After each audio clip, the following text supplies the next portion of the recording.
الحمد لله نحمده ونستعينه ونستغفره ونؤمن به ونتوكل عليه ونعوذ بالله من شرور أنفسنا ومن سيئات أعمالنا من يهده الله فلا مضل له ومن يضلله فلا هادي له ونشهد أن لا إله إلا الله وحده لا شريك له ونشهد أن سيدنا ومولانا محمدا عبده ورسوله أما بعد أعوذ بالله من الشيطان الرجيم بسم الله الرحمن الرحيم كل نفس ذائقة الموت وإنما توفون أجوركم يوم القيامة فمن زحزح عن النار وأدخل الجنة فقد فاز وما الحياة الدنيا إلا متاع الغرور صدق الله العظيم.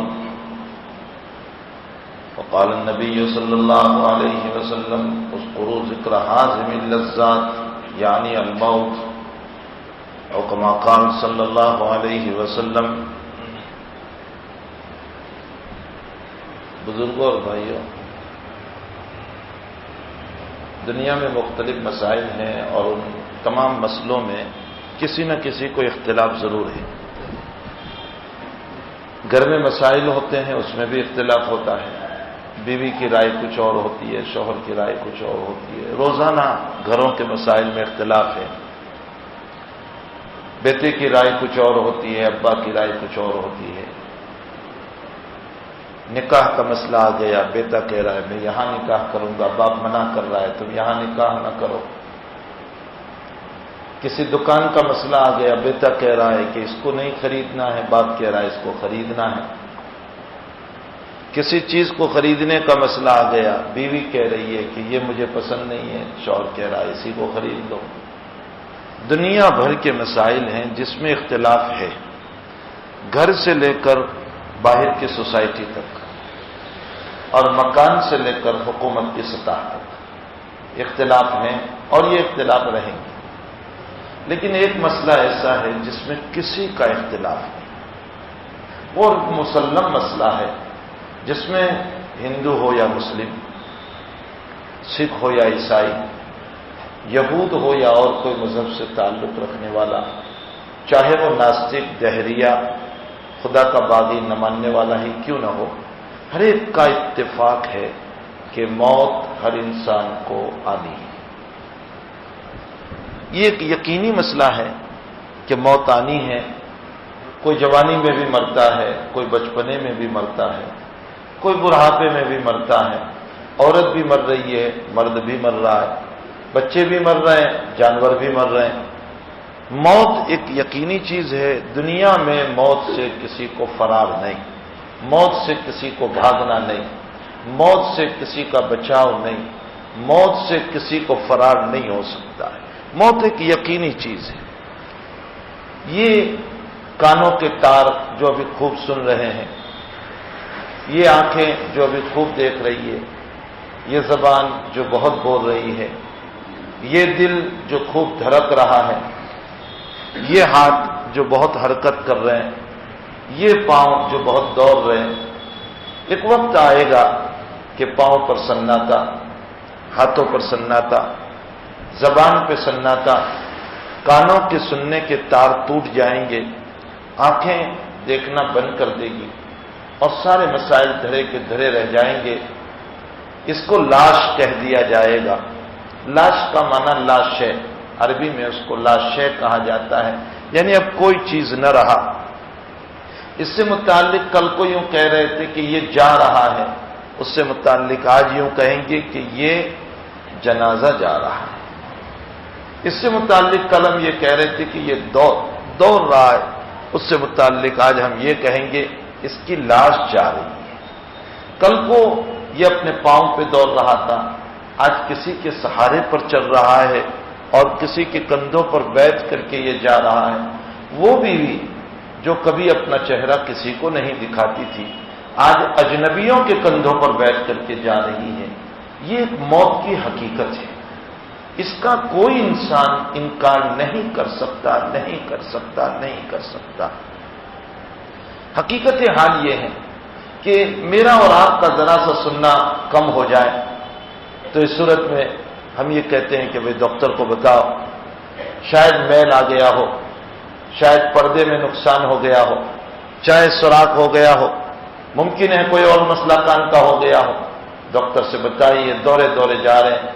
جو کان ذرا سا سننا کم کر دیتا ہے اس پر ڈاکٹر پہ ڈاکٹر اور ڈاکٹر پہ ڈاکٹر دورے جا رہے ہیں۔ جب یہ کان بالکل ہی سننا بند کر دیں گے تو کیا حال ہوگا؟ یہ آنکھیں جو اس وقت بہت دیکھ رہی ہے، اگر اچانک اس کا دیکھنا کم ہو جائے، اس میں موتی آ جائے، اس میں جھامر آ جائے، اس میں پانی آ جائے، اس میں رگیں سوکھنے لگے، بھائی جلدی سے ڈاکٹر کو بتاؤ۔ سورت میں نہیں مل رہا ہے، بمبئی چلے جاؤ، وہاں نہیں مل رہا ہے، مدراس میں کوئی بہت بڑا ڈاکٹر ہے وہاں چلے جاؤ، وہاں نہیں مل رہا ہے، ارے کیوبا میں بہت بڑی آنکھ کی ہاسپٹل ہے وہاں چلے جاؤ۔ یہ دورہ جا رہا ہے اپنی آنکھوں کی حفاظت کے لیے۔ جب اللہ بالکل بند کر دے گا تو کیا حال ہوگا؟ وہ زبان جو خوب چل رہی ہے، کینچی کی طرح بولتی جا رہی ہے، بولتی جا رہی ہے، بولتی جا رہی ہے، اگر اس میں ذرا سا بولنا کم ہو جائے، تھوڑی سی لکنت آ جائے تو یہ انسان فوراً ڈاکٹر کے پاس بھاگتا ہے۔ وقات ہاسپٹل میں دوڑ رہا ہے، مہاویر میں دوڑ رہا ہے، فلاں جگہ دوڑ رہا ہے، کہیں لکوا تو نہیں ہو گیا، کہیں کوئی مسئلہ تو نہیں ہو گیا۔ یہ دورہ جا رہا ہے، بھاگا جا رہا ہے، بھاگا جا رہا ہے، بھاگا جا رہا ہے۔ اللہ جب اس زبان کو بالکل خاموش کر دے گا تو کیا ہمارا حشر ہوگا؟ وہ پاؤں جو ابھی دوڑ رہے ہیں، اگر اچانک تھوڑا سا درد شروع ہو جائے، کھچاؤ شروع ہو جائے تو ہم فوراً ڈاکٹر کے پاس دوڑتے ہیں، تعویذ والوں کے پاس دوڑتے ہیں، اور ادھر ادھر کے وعیدوں کے پاس نہ معلوم کہاں ہم دوڑتے ہیں۔ جب اللہ اس کے چلنے کی قوت کو بالکل ختم کر دے گا اس وقت ہمارا کیا حشر ہوگا؟ حقیقت حال میں آپ کو یہ سمجھانا چاہتا ہوں کہ موت کا وہ جھٹکا جو انسان کو لگنے والا ہے، وہ بڑا خطرناک اور بڑا خطرناک ہے۔ اللہ قرآن میں کہتا ہے کل نفس ذائقۃ الموت۔ یہاں اللہ نے نفس کا لفظ استعمال کیا ہے۔ آپ چونکہ عربی گرامر سے واقف نہیں، اس لیے آپ کو کیا پتا کہ اللہ کے ایک ایک لفظ میں ہزاروں مسائل ہوا کرتے ہیں۔ نفس جو ہے نا، یہ عربی کا ایک ایسا لفظ ہے کہ جس کا یہ مذکر لفظ ہے، لیکن اس لفظ کا مؤنث لفظ کوئی نہیں آتا۔ نفس جو ہے یہ میل پر بھی بولا جاتا ہے اور فیمیل پر بھی بولا جاتا ہے۔ اس کے فیمیل کے لیے کوئی اور لفظ نہیں آتا۔ نفسن کا لفظ عورت پر بھی بولا جاتا ہے، نفسن کا لفظ مرد پر بھی بولا جاتا ہے، نفس کا لفظ بچے پر بھی بولا جاتا ہے، نفس کا لفظ برے پر بھی بولا جاتا ہے، نفس کا لفظ انسان پر بھی بولا جاتا ہے، نفس کا لفظ جانور پر بھی بولا جاتا ہے۔ کل نفس ذائقۃ الموت۔ ہر نفس کو، یعنی عورت ہو، مرد ہو، چھوٹے ہو، بڑے ہو، انسان ہو، جنات ہو، شیطان ہو اور جانور ہو، ہر ایک کو موت کا مزہ چکھنا ہے۔ کل نفس ذائقۃ الموت۔ عیسیٰ علیہ السلام کے معجزوں میں ایک معجزہ تھا مردوں کو زندہ کرنا۔ عیسیٰ علیہ السلام کا بہت بڑا معجزہ تھا۔ ہمارے نبی کریم صلی اللہ علیہ وسلم کے زمانے میں ایک مرتبہ یہ معجزہ ظاہر ہوا ہے، اللہ کے حبیب پاک صلی اللہ علیہ وسلم سے ایک مرتبہ یہ معجزہ ظاہر ہوا ہے۔ ایک بچے کا انتقال ہو گیا، ماں بہت رو رہی تھی، بے چین تھی، اللہ کے حبیب سے کہنے لگی یا رسول اللہ صلی اللہ علیہ وسلم، میرا ایک اکلوتا بیٹا، میرا بچہ یا رسول اللہ صلی اللہ علیہ وسلم یہ دنیا سے رخصت ہو گیا، میرا آس کوئی نہیں، میرا سہارا کوئی نہیں، میری زندگی کی مدد کوئی نہیں، یہ چلا گیا۔ یا رسول اللہ، آپ کی نبوت کا اگر ظہور ہو جائے اس جگہ پر، تو میں اکیلی تو ایمان لائی ہوں، اصل میں لوگ میرے رشتہ دار ایمان نہیں لائے، وہ مجھے تانا دے رہے ہیں اور یوں کہہ رہے ہیں دیکھو مسلمان ہوئی اس لیے تیرا بچہ مر گیا۔ میرے قبیلے والے، میرے رشتہ دار اس کو تانا دے رہے کہ تو مسلمان ہوئی اس لیے تیرا بچہ مر گیا۔ یا رسول اللہ صلی اللہ علیہ وسلم، میں نبوت کو بدنام کرنا نہیں چاہتی، میں اسلام کو بدنام کرنا نہیں چاہتی، یا رسول اللہ ایمان کی وجہ سے لوگ مجھے تانے دے رہے۔ اللہ کے حبیب نے فرمایا قم باذن اللہ، جنازے میں پڑا ہوا بچہ بیٹھ گیا، دنیا نے دیکھ لیا، اسلام کا تانا تو ختم ہی ہو گیا، لیکن مزید پورے قبیلے کو ایمان نصیب ہو گیا۔ یہ ایک معجزہ حضور پاک صلی اللہ علیہ وسلم کے زمانے میں بھی ہوا ہے، اس لیے کہ اللہ کے حبیب فرماتے مجھے وہ سارے معجزات دیے گئے جو پہلے نبیوں کو دیے گئے۔ تو جب عیسیٰ علیہ السلام کو یہ معجزہ ملا تھا کہ وہ مردوں کو زندہ کر دیتے تھے، تو یہ نبی اکرم صلی اللہ علیہ وسلم کی زندگی میں بھی ایک مرتبہ ہوا۔ بخاری شریف کی روایت ہے، ایک عورت آئی اللہ کے حبیب سے کہنے لگی، یا رسول اللہ صلی اللہ علیہ وسلم مجھے مرگی کی بیماری، مرگی جانتے ہیں نا، انسان جو ہے پھیپھڑا جس کو ہم کہتے ہیں، پھیپھڑے کی بیماری، انسان اچانک تناؤ آ جاتا ہے، جھاگ آ جاتی ہے منہ پر، گر جاتا ہے، بے ہوش ہو جاتا ہے، مجھے مرگی کی بیماری ہے، پھیپھڑے کی بیماری ہے، اور میں عورت ذات ہوں، کبھی چلتے چلتے مجھے یہ بیماری شروع ہو جاتی ہے، میں گر جاتی ہوں، اللہ کے حبیب میرے لیے دعا فرما دیجئے تاکہ یہ بیماری مجھ سے دور ہو جائے۔ نبی علیہ السلام نے فرمایا، تو صبر نہیں کرے گی، اللہ تجھے جنت الفردوس عطا کریں گے، تو صبر کر لے تیری بیماری پر، خدا تجھے جنت الفردوس دیں گے۔ پر اس نے کہا میں صبر کرتی ہوں، ٹھیک ہے اللہ مجھے جنت دے دے۔ فرمایا لیکن یا رسول اللہ اتنی دعا تو کم سے کم کر دیجئے، اتنی دعا تو کر دیجئے کہ جب میں گر جاؤں راستے میں کہیں پر تو میرا چہرہ کھلنے نہ پائے اجنبیوں کے سامنے، اتنی دعا تو آپ کر دیجئے۔ اللہ کے حبیب نے یہ دعا کر دی۔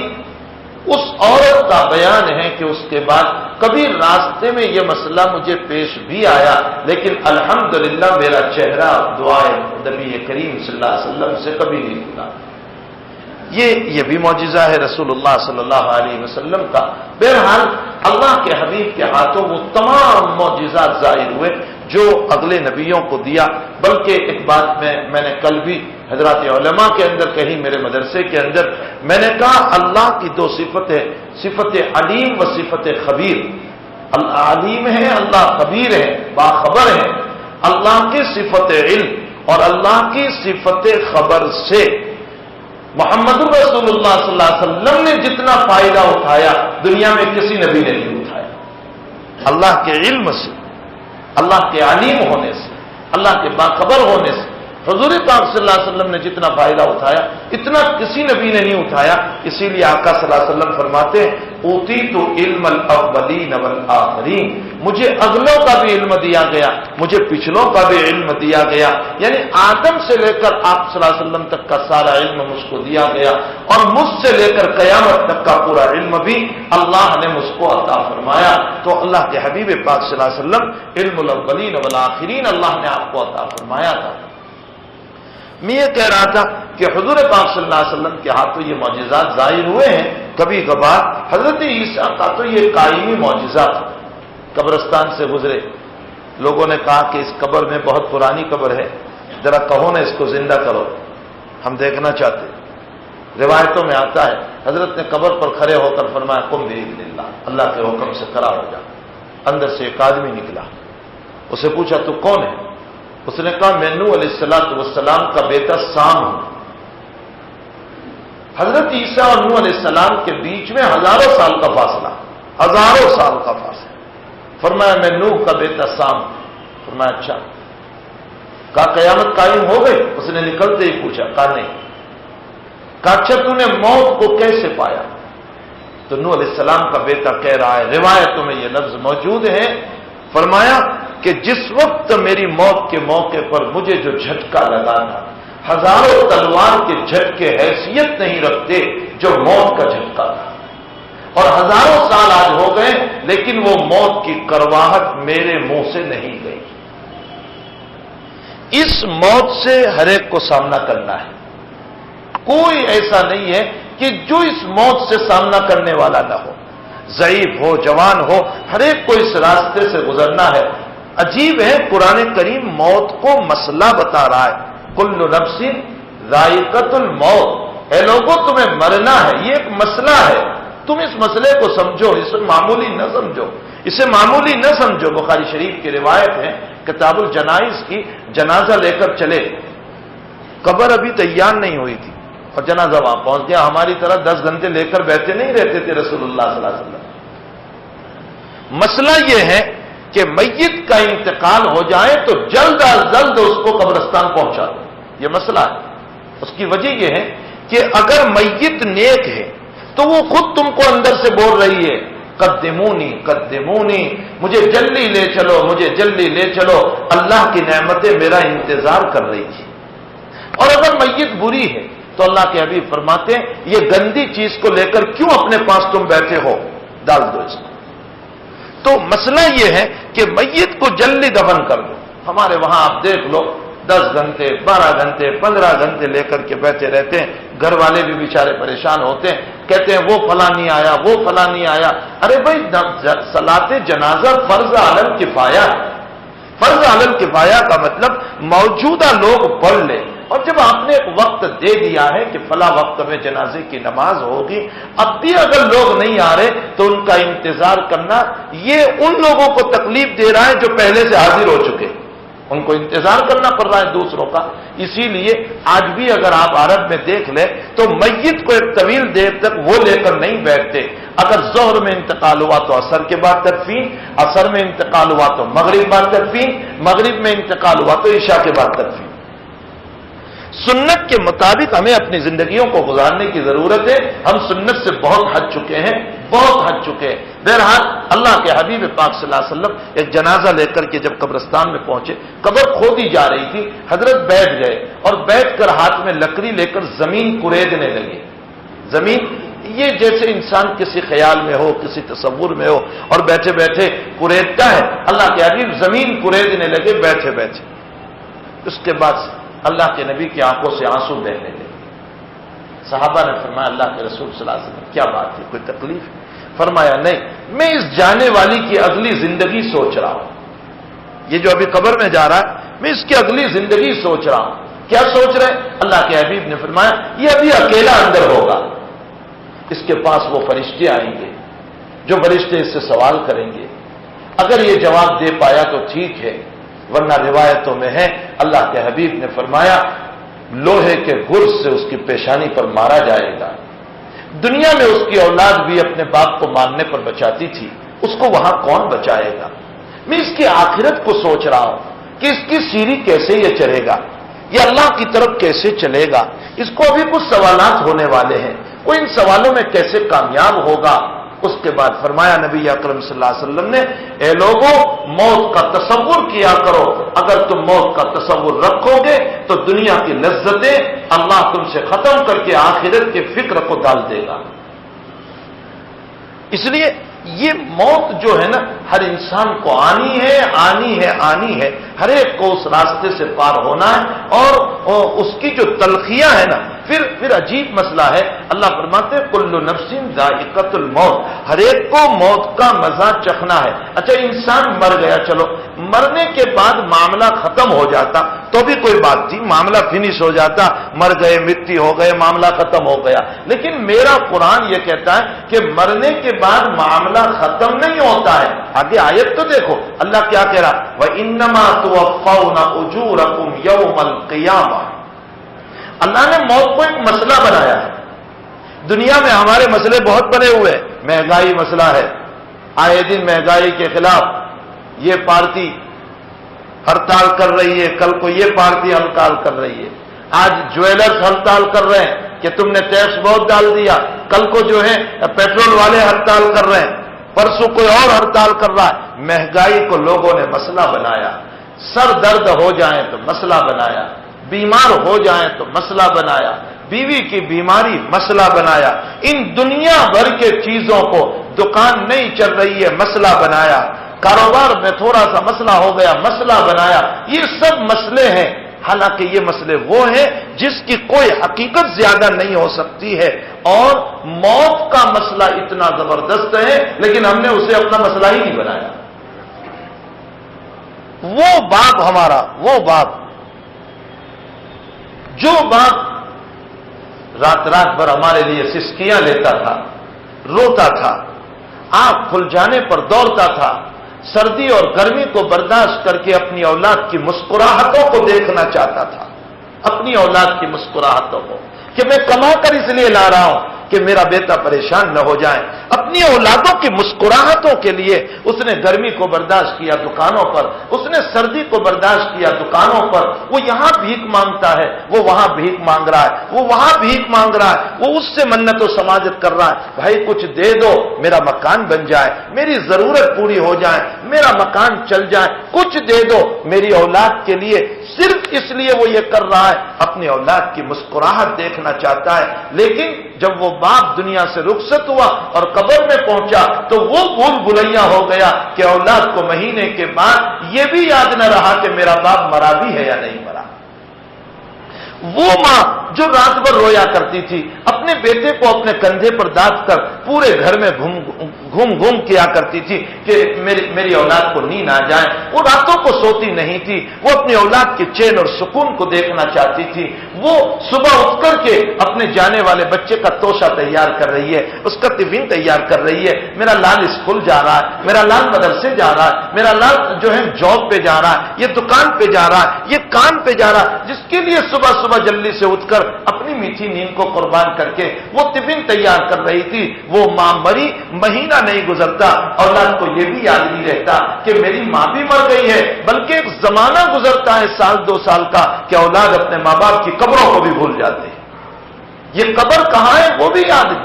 ہم نے موت کو مسئلہ ہی نہیں بنایا، ساری دنیا کے مسئلے ہیں، لیکن ایک موت کا اتنا اہم مسئلہ، لیکن ہم نے اس کو مسئلہ ہی نہیں بنایا۔ اللہ تعالی ہم تمام کو اس موت کی حقیقت کو سمجھنے کی توفیق عطا فرمائے۔ اس لیے قرآن کہتا ہے کل نفس ذائقۃ الموت، ہر ایک کو موت کا مزہ چکھنا ہے، ہر ایک کو موت کا مزہ چکھنا ہے۔ اچھا مر گئے، مٹی ہو گئے، معاملہ ختم ہو جاتا تب تو ٹھیک تھا، لیکن اللہ کہتا ہے مر کر مٹی نہیں ہونا ہے، مر کر مٹی نہیں ہونا ہے۔ وَإِنَّمَا تُوَفَّوْنَ أُجُورَكُمْ يَوْمَ الْقِيَامَةِ، ہاں تمہیں حساب دینا ہے۔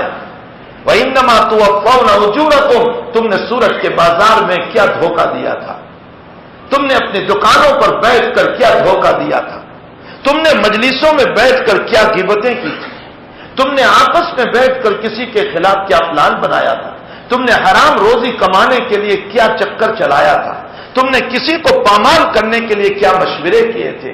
تمہارے ان مشوروں کا پتہ چاہے پولیس کو نہ ہو، ڈی ایس پی کو نہ ہو، ڈیوائی ایس پی کو نہ ہو، پی ایس آئی کو نہ ہو، تمہاری حکومتوں کو نہ ہو، لیکن تمہارے ان پلان کو تمہارا رب بہت جانتا ہے۔ علیم بذات الصدور ہے۔ وَإِنَّمَا تُوَفَّوْنَ أُجُورَكُمْ يَوْمَ الْقِيَامَةِ وَإِنَّمَا تُوَفَّوْنَ أُجُورَكُمْ يَوْمَ الْقِيَامَةِ، تمہارے ہر معاملے کا تمہیں بدلہ دیا جائے گا، اچھے معاملے کا بدلہ اچھا اور برے معاملے کا بدلہ برا دیا جائے گا۔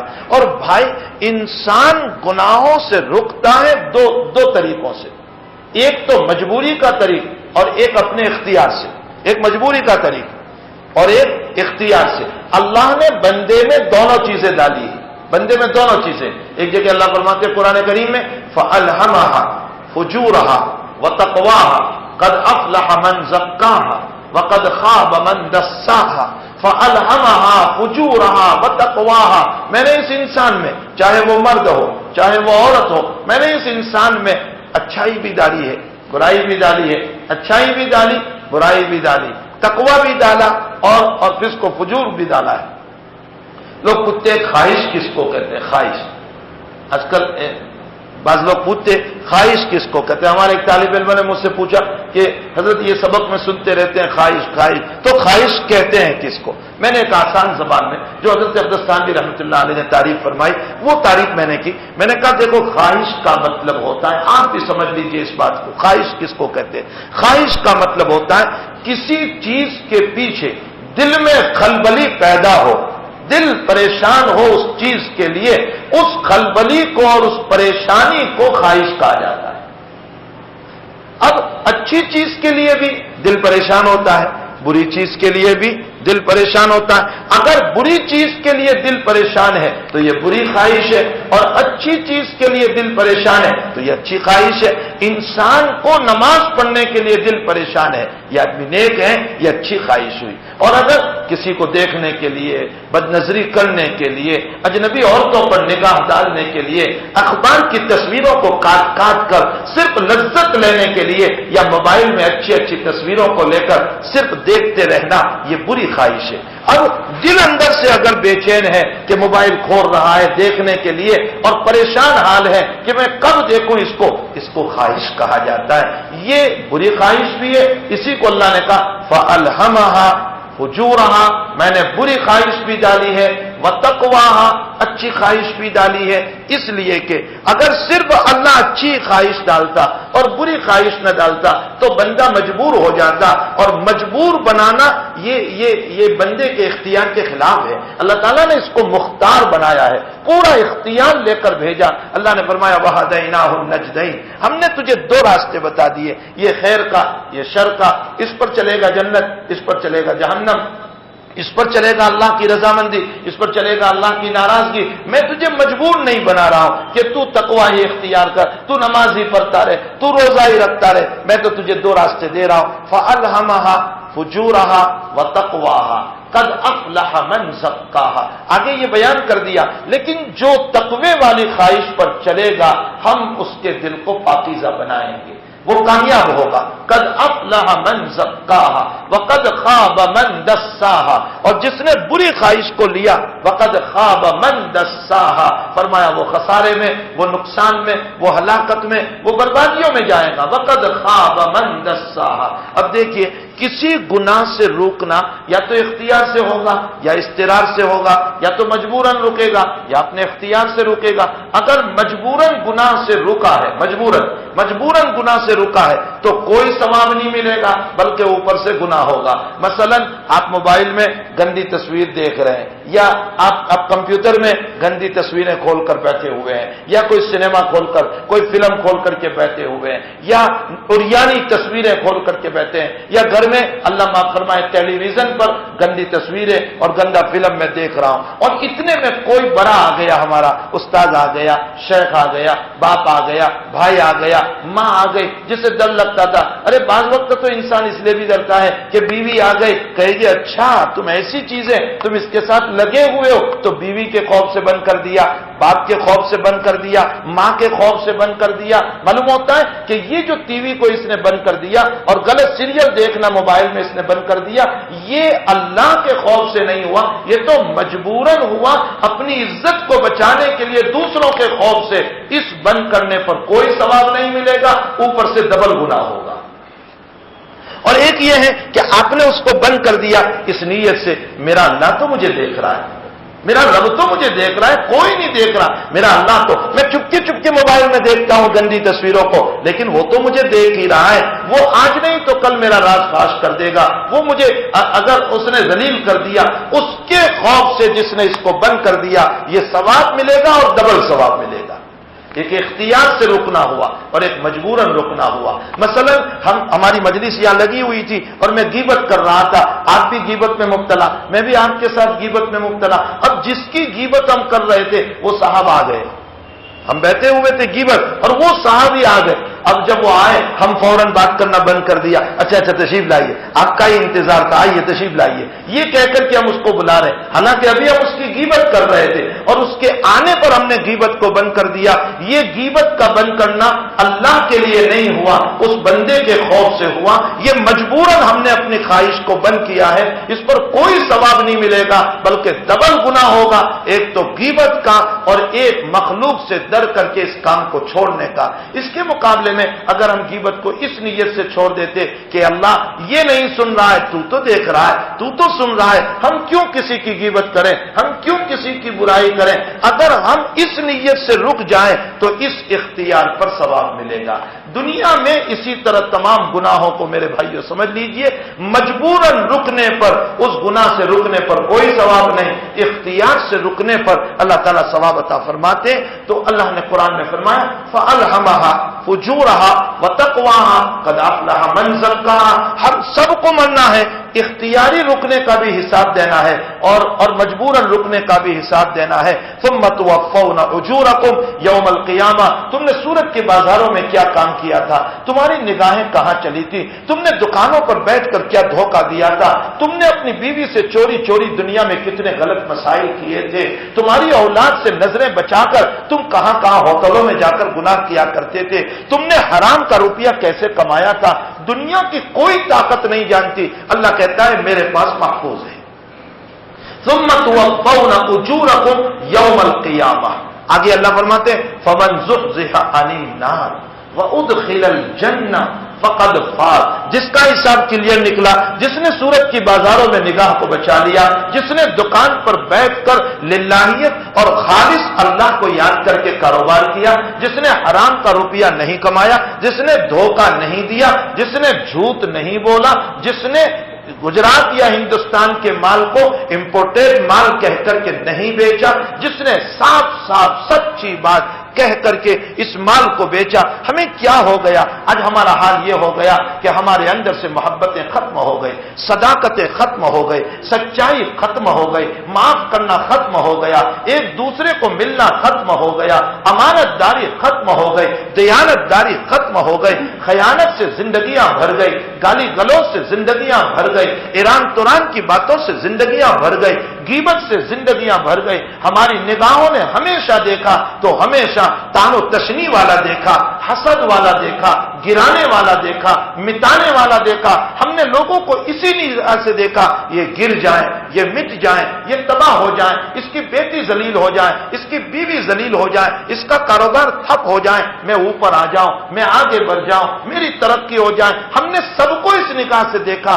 مومن تیرا کیا ہو گیا؟ تو بھلا بن کر کے آیا تھا، آج لوگوں کے لیے تو برا بن چکا ہے۔ کنتم خیر امۃ اخرجت للناس تأمرون بالمعروف وتنہون عن المنکر وتؤمنون باللہ۔ تم تو بہت اچھے لوگ تھے، تم تو بہت اچھے لوگ تھے، اللہ تمہاری تعریف کر رہا ہے۔ ایک تو تمہارا کلکٹر تمہاری تعریف کر دے، تمہارا ڈی ایس پی تمہاری تعریف کر دے، تمہارا سی ایم تمہاری تعریف کر دے، تمہارا پی ایم تمہاری تعریف کر دے، تمہارا صدر جمہوریہ تمہاری تعریف کر دے، اور ایک ساری کائنات کا مالک تمہاری تعریف کر رہا ہے۔ تم بہت اچھے لوگ ہو، تم بہت اچھے لوگ ہو۔ کیوں؟ تم بھلائی کا حکم دیتے ہو، تم برائیوں سے روکتے ہو، تم اللہ پر ایمان رکھتے ہو، تم بھلائی کا حکم دینے والے، تم خود ہی برائیوں کے اوپر چل رہے ہو۔ تم بھلائیوں کا حکم دینے والے، تم برائیوں کا حکم دینے لگے، تم بھلائیوں کا حکم دینے والے، تم بھلائیوں سے روکنے لگے۔ ہمیں کیا ہو گیا؟ ہم کیوں اپنے دین سے دور ہو گئے؟ صداقت و امانت ہماری زندگی سے کیوں ختم ہو گئے؟ اللہ ہم سب کو صحیح ایمان نصیب فرمائے، ایمان کا صحیح ذوق نصیب فرمائے۔ فرمایا فمن زحزح عن النار وادخل الجنہ، فمن زحزح عن النار وادخل الجنہ۔ فرمایا حساب کے بعد اگر جہنم سے ہٹا دیا گیا اور جنت میں داخل کر دیا گیا، فقد فاز، وہ کامیاب ہو گیا۔ کیسا کامیاب؟ کیسا کامیاب؟ اب احادیث کا میں ترجمہ کر دوں، حدیثیں پڑھنے کا وقت نہیں ہے، قرآن آیات کا ترجمہ کر دوں، آیات پڑھنے کا وقت نہیں ہے۔ اللہ فرماتے میں تجھے وہ جنت عطا کر دوں گا کہ تو بیماریوں سے محفوظ ہو جائے گا، تیرا بڑھاپا وہاں تجھے نہیں آئے گا، تیری چاہت کے مطابق کھانا ملے گا، تجھے روزانہ تیرے حسنوں میں بڑھاتا چلوں گا، تیری جوانی میں اضافہ کرتا چلوں گا۔ یہ وہ جنت ہے جس میں بڑھاپا نہیں، یہ وہ جنت ہے جس میں بیماریاں نہیں، یہ وہ جنت ہے جس میں کالا پن کبھی نہیں آتا، جس میں تیرے حسن کا اضافہ ہوتا چلا جائے گا۔ میں تجھے وہ جنت دینے والا ہوں، لیکن اس جنت کے لیے اس محدود زندگی کو جو 50 60 70 سال کی ہے، اس کو مرضی مولا پر کما کر کے آ جا۔ میں تجھے منع نہیں کرتا ہوں، اللہ کہہ رہا ہے میں تجھے منع نہیں کرتا ہوں دنیا کو حاصل کرنے سے، میں تجھے منع کر رہا ہوں غلط کمانے سے۔ غلط کمانے سے اپنی حفاظت کر لو۔ فمن زحزح عن النار وادخل الجنہ فقد فاز وما الحیاۃ الدنیا الا متاع الغرور، وما الحیاۃ الدنیا الا متاع الغرور۔ اللہ تعالیٰ اس کو دوسری جگہ یوں بیان فرماتے ہیں اعلموا انما الحیاۃ الدنیا لعب ولهو وزینۃ وتفاخر بینکم وتکاثر فی الاموال کمثل غیث اعجب الکفار نباته ثم یہیج فتراه مصفرا ثم يكون حطاما وفي الآخرة عذاب شديد وما الحياة الدنيا إلا متاع الغرور اعلموا انما الحياة الدنيا، دنیا کی زندگی کیا ہے؟ دنیا کی زندگی کیا ہے؟ اعلموا انما الحياة الدنيا لعب ولهو، فرمایا کھیل کود ہے، کھیل کود۔ اللہ کہہ رہا ہے کھیل کود، کھیل کود کہہ رہا ہے ارے اچھے خاصے ہم کما رہے ہیں، دکانیں چل رہی ہے، ویلکم ہو رہا ہے، ہم تھات بات سے رہ رہے ہیں، بڑے بہترین کپڑے پہن کر کے نکل رہے ہیں، ہمارے سامنے کسی کو بولنے کی ہمت نہیں، کھیل کود میں تو ہنسی مذاق ہوتی ہے، ہم تو وقار والے ہیں، اس کو تو کھیل کود کہہ رہا ہے؟ اللہ فرمایا ہاں ہاں میرے بندو تم سمجھے نہیں، میرے کہنے کا مطلب تم نہیں سمجھے۔ ارے دنیا میں ایک مداری ہوتا ہے، دگدگی بجاتا ہے، کہتا ہے ابھی میں سانپ نکالوں گا دیکھ لینا، ابھی میں شیشے میں سے جنات نکالوں گا دیکھ لینا، اور جنات میں سے شیشہ نکالوں گا دیکھ لینا، ابھی میں شیشے میں سے انڈا نکالوں گا دیکھ لینا، وہ بتا رہا ہے، اور ہم جیسے فرصت یہ اس کے اطراف میں کھڑے ہو جاتے ہیں، آدھا گھنٹہ دیکھ لیا، دیکھنے کے بعد مسئلہ ختم ہو گیا۔ جیسے یہ دنیا کا کھیل آدھے گھنٹے تک چلا اور مسئلہ ختم ہو گیا، اللہ کہتا ہے میری نگاہ لے کر دیکھو، اللہ کہہ رہا ہے میری نگاہ لے کر دیکھو۔ اگرچہ تم دکان میں کام کر رہے ہو، تمہاری بیوی گھر میں کام کر رہی ہے، تم کاروبار میں کام کر رہے ہو، تم آفسوں میں کام کر رہے ہو، تم پی ایم اور سی ایم کے مقام تک پہنچے ہوئے ہو، تم نے اونچے اونچے عہدے اور ڈگریاں لے لیے، تم سارے کام میں لگے ہوئے ہو، اللہ کہتا ہے میری نگاہ لے کر کے دیکھو۔ تو ایسا ہی ہے جیسے بچوں کے سامنے مداری کا کھیل جو ہو رہا تھا تو بچے تو اس سے خوش ہو رہے تھے، واہ واہ کتنا اچھا بتا رہا ہے، لیکن بڑے لوگ اس کو کھیل سے تعبیر کرتے ہیں۔ اللہ کہتا ہے اسی طرح میری نگاہ میں تمہارے سارے کام یہ کھیل ہے، کھیل، یہ سب کھیل ہے۔